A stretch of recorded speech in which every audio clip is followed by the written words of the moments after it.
જય શ્રી કૃષ્ણ મિત્રો, આજે હું અહીંયા તમારી માટે લચકા પડતું લસણિયા ગવારનું શાક એની રેસીપી લઈને આવી છું।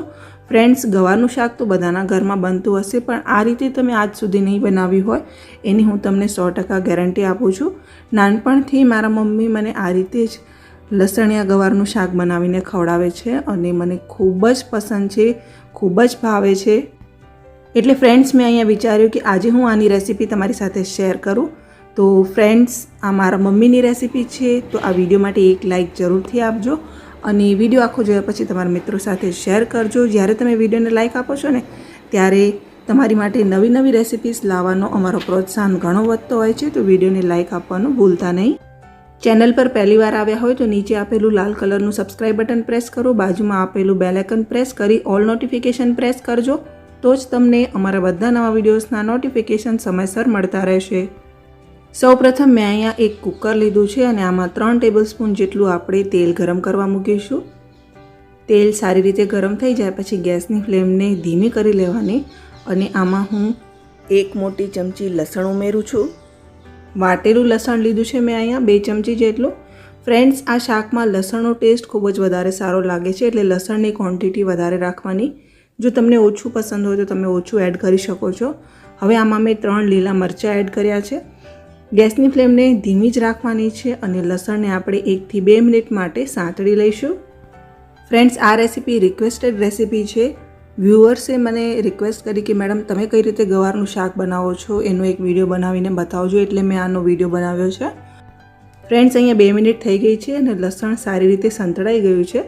હવે આમાં આપણે એક મોટી સાઇઝની ડુંગળી સમારીને એડ કરીશું। ફ્રેન્ડ્સ, ડુંગળી ઓછી એડ કરવાની છે, લસણની ફ્લેવર આવી જોઈએ આ શાકમાં, એટલે મેં અહીંયા ડુંગળી ઓછી એડ કરી છે। તમે ઈચ્છો તો તમે ડુંગળીને સ્કીપ પણ કરી શકો છો, પણ મેં અહીંયા થોડીક ડુંગળી એડ કરી છે જેથી કરીને આ શાકનો ટેસ્ટ વધારે સારો આવે। 5 મિનિટ માટે મેં એને સાંતળી લીધું છે અને તમે જોઈ શકો છો કે લસણ અને ડુંગળીનો કલર ચેન્જ થઈ ગયો છે। ગોલ્ડન બ્રાઉન કલર થાય એટલે આપણે એમાં 1 ચમચી હળદર ઉમેરીશું। અહીંયા હું 2 ચમચી ધાણા જીરાનો પાવડર ઉમેરું છું અને 2 ચમચી કાશ્મીરી લાલ મરચાંનો પાવડર ઉમેરું છું, જેથી કરીને શાકનો કલર ખૂબ જ સરસ આવે। તીખાસ માટે આપણે અહીંયા લીલા મરચાં એડ કર્યા જ છે।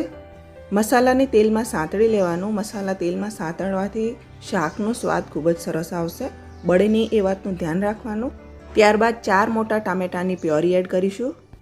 બધું સારી રીતે મેં અહીંયા મિક્સ કરી લીધું છે। હવે આપણે એમાં મીઠું એડ કરીશું। 1 ચમચી અત્યારે હું મીઠું એડ કરું છું। ફ્રેન્ડ્સ, મીઠું તમે તમારા સ્વાદ મુજબ વધારે કે ઓછું લઈ શકો છો। જેટલું તમારે શાક બનાવવું હોય, જેટલી ક્વોન્ટિટીમાં તમે બનાવતા હોય એ પ્રમાણે તમે મીઠાની ક્વોન્ટિટી વધારે કે ઓછી તમારા ટેસ્ટ પ્રમાણે લઈ શકો છો। હવે આને આપણે ઢાંકીને 10 મિનિટ માટે ધીમા તાપે ચડવા દઈશું। ફ્રેન્ડ્સ, અહીંયા 10 મિનિટ થઈ ગઈ છે અને આપણી ગ્રેવી જે છે એ સરસ તૈયાર થઈ ગઈ છે। તમે જોઈ શકો છો કે આમાં તેલ બધી બાજુએથી છૂટું પડી ગયું છે। ગ્રેવીમાંથી આ રીતે તેલ છૂટું પડવું જોઈએ, ગ્રેવી નીચેથી બળે ના એ વાતનું ખાસ ધ્યાન રાખજો। ગેસની ફ્લેમને ધીમો રાખશો તો ગ્રેવી નીચેથી બળશે નહીં।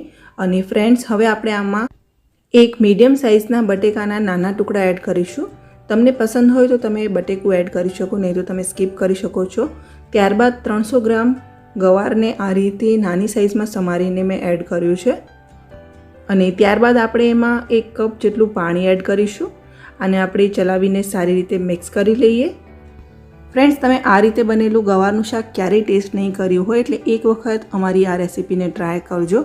ઘણા લોકો ગવારને બાફીને પછી એનો વઘાર કરતા હોય છે। બાફવાથી ગવારના જે પણ ન્યુટ્રિશન્સ છે એ બધા ખતમ થઈ જતા હોય છે અને ગવારનો ટેસ્ટ પણ બગડી જતો હોય છે। જો તમે આ રીતે ડાયરેક્ટલી કુકરમાં ગવાર બનાવશો તો સ્વાદિષ્ટ બનશે અને એના ન્યુટ્રિશન પણ જળવાઈ રહેશે। મેં અહીંયા 3 વિસલ લગાડી દીધી હતી અને હવે કુકરની જે પ્રેશર છે એ રિલીઝ થઈ ગઈ છે। આનું આપણે ઢાંકણ ખોલીને ચેક કરી લઈએ। વાવ, ખૂબ જ સરસ સુગંધ આવી રહી છે અહીંયા લસણની। તો ફ્રેન્ડ્સ, આપણું આ લચકા પડતું લસણિયા ગવારનું શાક રેડી છે। જો ફ્રેન્ડ્સ, તમે આ સબ્જીને ડ્રાય કરવા માંગતા હોય તો આમાં જેટલું પણ તમને ગ્રેવીનું પાણી દેખાઈ રહ્યું છે એને તમારે ધીમા તાપે ચડવા દેવાનું અને બધું જ પાણી બાળી લેવાનું। પણ જો તમે આ રીતે શાક બનાવશો અને સર્વ કરશો, લચકા પડતું શાક ખાવાની ખૂબ જ વધારે મજા આવશે। અત્યારે હું આને આ જ રીતે સર્વ કરી રહી છું। તો ફ્રેન્ડ્સ, કેવું લાગ્યું તમને લચકા પડતું લસણિયા ગવારનું શાક? મને કોમેન્ટમાં જરૂરથી લખીને જણાવજો. વિડીયો ગમ્યો હોય તો લાઇક કરજો, તમારા મિત્રો સાથે શેર કરજો. કોઈ પણ પ્રશ્ન હોય તો પણ તમે કોમેન્ટમાં પૂછી શકો છો. ચેનલને સબસ્ક્રાઇબ ન કર્યું હોય તો સબસ્ક્રાઇબ કરીને બાજુમાં આપેલું બેલ આઇકન પ્રેસ કરજો, ઓલ નોટિફિકેશન પ્રેસ કરજો, તો જ તમને બધા નવા વિડીયોઝના નોટિફિકેશન મળતા રહેશે. એકદમ બજાર જેવું પનીર આજે આપણે ઘરે જ બનાવીશું. અને જો તમારે પણ આ પનીર ઘરે બનાવવું હોય તો વિડીયોને સ્કીપ કર્યા વગર એન્ડ સુધી જરૂરથી જોજો. મિત્રો, હું અહીંયા તમને બતાવી રહી છું કે આ પનીર કેટલું સોફ્ટ બન્યું છે અને એકદમ ક્રીમી પનીર બન્યું છે. આનો જે ટેસ્ટ છે ને એ તો ખૂબ જ ડિલિશિયસ છે, ખૂબ જ યમ્મી છે. બજાર જેવું પનીર બનાવવા માટે તમારે ટિપ્સ ફોલો કરવી પડશે અને એ બધી જ ટિપ્સ હું તમને આગળ વિડીયોમાં જણાવવાની છું. તો મિત્રો, આવા સોફ્ટ અને ક્રીમી પનીર માટે એક લાઇક તો બને જ છે, એટલે વિડીયોને એક લાઇક જરૂરથી આપજો અને આખો જોયા પછી તમારા મિત્રો સાથે શેર કરજો. તો ચાલો રેસીપી શરૂ કરીએ. સૌપ્રથમ એક તપેલીમાં આપણે 2 લીટર ફૂલ ફેટ દૂધ લઈશું. મેં અહીંયા અમૂલનું ગોલ્ડ લીધું છે. ફૂલ ફેટ દૂધ તમે લઈ શકો કોઈ પણ. એનાથી પનીર જે છે એ એકદમ ક્રીમી અને સરસ બનશે. મલાઈ નીકળેલું દૂધ નથી વાપરવાનું. આ દૂધને આપણે ગરમ કરવા મૂકી દઈએ. ત્યારબાદ એક બાઉલમાં આપણે 1 ટેબલસ્પૂન જેટલું વિનેગર એડ કરીશું. દૂધ ફાડવા માટે હું અહીંયા વિનેગરનો ઉપયોગ કરી રહી છું. તમે લીંબુનો પણ ઉપયોગ કરી શકો છો. 1 ટેબલસ્પૂન વિનેગરની સામે 1/2 ટેબલસ્પૂન પાણી મિક્સ કરીશું. દૂધને ફાડવા માટે ક્યારેય પણ કોઈ બી વસ્તુ ડાયરેક્ટલી યુઝ નહીં કરવાની. થોડુંક પાણી મિક્સ કરીને જ આપણે એને એડ કરીશું. આ દૂધને આપણે 2 થી 3 મિનિટ માટે સારી રીતે ઉકાળી લેવાની છે. દૂધ ગરમ થયા પછી એને ઉકાળવું ખૂબ જ જરૂરી છે. તો આ રીતે એને 3-1 મિનિટ મેં ઉકાળી લીધું છે અને હવે આપણે એને ફાડવાની શરૂઆત કરીએ. આ જે મિશ્રણ બનાવીને રાખ્યું છે બધું એકસાથે નથી એડ કરવાનું. 2-2 ચમચી કરીને આપણે એડ કરીશું. તો અહીંયા મેં 2 ચમચી એડ કર્યું છે અને એને સારી રીતે મિક્સ કરી લીધું છે. 1 મિનિટ થાય પછી આપણે બીજું મિશ્રણ એડ કરીશું. અહીંયા બાકીનું વધેલું 2 ચમચી મિશ્રણ હું એડ કરી રહી છું. પનીરને સોફ્ટ બનાવવા માટે જે પણ વસ્તુથી તમે દૂધને ફાડો છો એ ધીરે ધીરે એડ કરીને દૂધને ધીરે ધીરે ફાડવું ખૂબ જરૂરી હોય છે. જો એકદમથી આપણે વિનેગર કે લીંબુ એડ કરીએ તો દૂધ તરત ફાટી જાય અને એ પનીર જે બને એ ખૂબ જ કડક બનતો હોય છે. 1 મિનિટ પછી આપણું આ જે દૂધ છે એ ફાટવાની શરૂઆત થઈ ગઈ છે અને મેં અહીંયા ગેસની ફ્લેમને સ્લો ઉપર જ રાખેલી છે. તો 1 મિનિટમાં જ આપણું આ જે દૂધ છે એ ફાટી ગયું છે. હવે આપણે અહીંયા ગેસને બંધ કરીશું. આ રીતે પાણી અલગ થઈ જાય પછી આપણે તરત જ એમાં ચિલ્ડ વોટર એડ કરીશું. ઠંડુ પાણી એડ કરવાથી આ પનીર જે છે એ ઓવરકૂક નહીં થાય. જો પનીર ઓવરકૂક થઈ જાય તો પણ કડક થઈ જતું હોય છે. હવે આપણે પાણીને અલગ કરી લઈએ પનીરથી. તો આ રીતે બધું જ પાણી કાઢી લેવાનું છે અને હવે આ પનીરને આપણે સારી રીતે ધોઈ લઈએ, જેથી કરીને એમાં જે ખટાશનો ભાગ છે, એટલે આપણે વિનેગર એડ કર્યું હતું તો પનીરમાં જે ખટાશનો ભાગ હોય એ બધો નીકળી જાય. અને સારી રીતે આ પનીરને ધોવાનું છે 2 થી 3 પાણીમાં. આ પાણીનો ઉપયોગ તમે કોઈ શાકમાં કે ગ્રેવીમાં કરી શકો છો. હજી આ પનીરને હું એક વખત સારી રીતે ધોઈ લઈશ. ટોટલ મેં આ પનીરને 3 વખત ધોયું છે. હવે આમાંથી બધું જ પાણી સારી રીતે નિતારી લેવાનું છે. એકદમ સારી રીતે નીચોવીને આપણે આ પનીરનું બધું પાણી કાઢી લઈએ.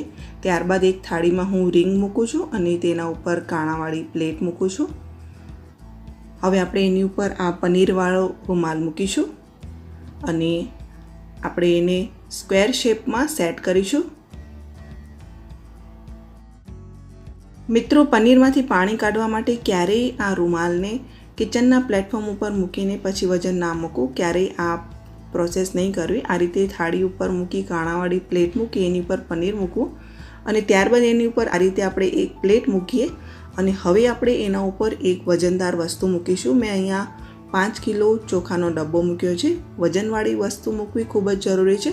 એનાથી જ પનીર સારી રીતે સેટ થતું હોય છે અને આ રીતે આપણે એને 3 કલાક માટે મૂકી રાખવાનું છે. જો તમે પનીરની ઉપર વધારે વજન નહીં મૂકો તો પણ તમારું પનીર સારી રીતે સેટ નહીં થાય અને એ દાણા દાણા થઈને છૂટું પડી જશે. અને 3 કલાક પછી હું અહીંયા તમને બતાવું છું આપણું પનીર કેવું બન્યું છે. તમે જોઈ શકો છો કે એકદમ પરફેક્ટ પનીર બન્યું છે. એકદમ સોફ્ટ છે અને એકદમ ક્રીમી છે. આને આપણે કટ કરી લઈએ. હું અહીંયા તમને કાપીને પણ બતાવી દઉં છું કે આ પનીર કેવું બન્યું છે. મિત્રો, આ પનીરમાંથી તમે કોઈ પણ રેસીપી બનાવશો ને તો એ ખૂબ જ સરસ બનશે. અહીંયા હું તમને આ પીસ બતાવું છું. તમે જોઈ શકો છો કેટલું સોફ્ટ અને કેટલું ક્રીમી પનીર બન્યું છે. તો મિત્રો, આવા સોફ્ટ અને ક્રીમી પનીર માટે આ વિડીયોને એક લાઈક જરૂરથી આપજો અને મને કોમેન્ટમાં લખીને જણાવજો કે તમને આ વિડીયો કેવો લાગ્યો. કોઈ પણ પ્રશ્ન હોય તો તમે કોમેન્ટમાં પૂછી શકો છો, હું તમને ત્યાં જવાબ આપીશ. હું આ પનીરના આ રીતે મોટા મોટા ટુકડા કટ કરી રહી છું. તમે તમારી મનપસંદ સાઇઝના ટુકડાને કટ કરી શકો છો. તો લાગે છે ને એકદમ બજાર જેવું સરસ સોફ્ટ અને ક્રીમી પનીર. તો મિત્રો, વિડીયોને એક લાઈક આપજો, તમારા મિત્રો સાથે શેર કરજો અને અમારી ચેનલને સબસ્ક્રાઈબ ન કરી હોય તો સબસ્ક્રાઈબ કરીને બાજુમાં આપેલું બેલ આઇકન પ્રેસ કરજો અને ઓલ નોટિફિકેશન પ્રેસ કરજો. તો જ તમને અમારા બધા નવા વિડીયોઝના નોટિફિકેશન મળતા રહેશે.